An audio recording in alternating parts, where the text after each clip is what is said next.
Hi, Lily! Kumusta? Kumusta? Pwede bang malaman yung full name mo and how long have you been here in Glasgow? My name is Lily Balongay. Dumating ako dito in 2020. That's the peak of pandemic. So yun, nabigyan kami ng blessing from God. So ginab namin yung opportunity na to na mapunta dito. How's your work dito sa Glasgow? So hindi ka naman nai-stress sa trabaho mo? Sometimes, kasi when dealing with patients, yung mga concerns nila, yung mga medical histories nila, How do you cope with that? magbabanding kami every weekend. We make sure na lalabas kami every weekend.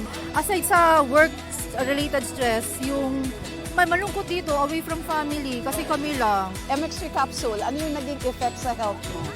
Nagpa-check ako sa doktor kasi nga nag-worry ako, may lump ako dito. Pero hindi naman siya nothing serious.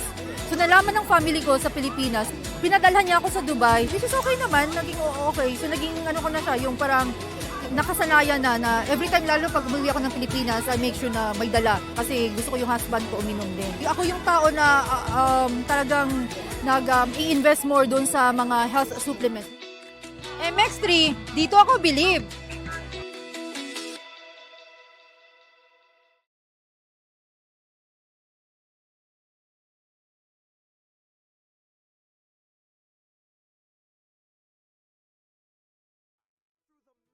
Stories of Encanto, Aladdin, Moana, and the Disney Princesses celebrate the debuts of Asha, Raya, and Anna and Elsa from Frozen 2 at Disney on Ice presents Magic in the Stars at SM Mall of Asia Arena, December 20 to January 4. Tickets on sale at smtickets.com. Huwag mo sabihin radyo. Huwag mo sabihin radyo. Sabihin mo. Sabihin mo.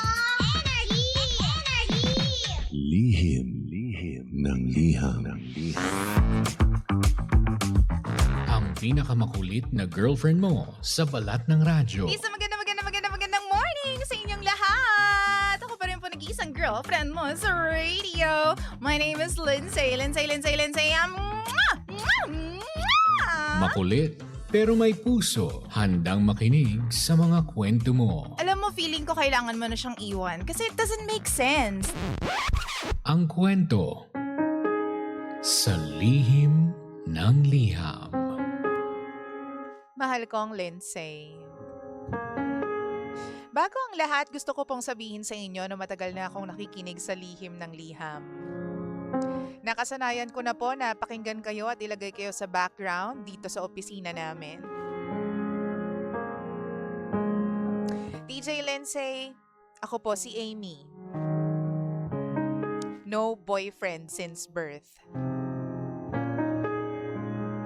Siguro maraming makaka-relate dito sa kwento ko dahil mahirap naman talagang maghanap ng boyfriend na seseryosohin ka. Kaya nung may nanligaw sa akin, kinilig talaga ako, DJ Lindsay. Yung tipong simpleng, tara, date tayo. Sobrang big deal para sa akin. Sa una, sweet naman siya. Attentive, mabait. Pero makaraan po yung ilang dates namin. Napansin ko na paulit-ulit yung dahilan niya.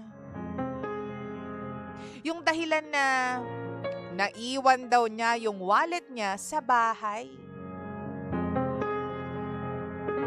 Siyempre, nahiya naman ako kung tatanggihan ko. Kaya may mga times na ako yung nagbabayad. Pinabayaran naman niya, DJ Lindsay, pero siguro matapos yung 2 linggo. Hindi pa buo. Hanggang sa parang ako na tuloy yung nanliligaw kasi lahat ng gastos, pagkain, kung ano man, pamasahe, ako yung nag-aabono. Tapos yung huling date namin, ayun na naman siya. Naiwan na naman yung wallet niya. Honestly, in-expect ko na eh. Yung para bang, Eto na naman tayo. Scripted na to. After namin mag-lunch, may pinuntahan kami na isang store. Aba, si Kuya mo biglang nataranta. Hinahanap niya yung wallet niya. Sabi ko sa kanya, Diba sabi mo sa akin na iwan mo yung wallet mo? Akala ko ba naiwan mo yung wallet mo sa bahay? Bigla siyang ngumiti sa akin. Sabi niya, nagbibiro lang daw siya. Dala naman talaga daw niya. Ayan tuloy, sa pagsisinungaling niya, nagkatotoo. Hindi lang po basta naiwan, DJ Lindsay. Nawala talaga. Nagpasama pa siya sa akin. Balikan daw namin yung mga dinaanan namin. Kasi nga, kailangan niyang hanapin yung wallet niya. Ang dami nun ah. Pero wala naman kaming nakita. Sa banas ko, dahil sa pagsisinungaling niya sa akin, iniwan ko siya. Oo, pinabayaan ko siya. Tapos alam mo ba, bago ko umalis, ang sabi niya sa akin, pahingi naman daw ng pamasahe o kaya pang-load man lang. Kasi nga wala daw yung wallet niya. Di ko na lang pinansin. Hanggang sa grabe na yung pangungulit niya sa akin.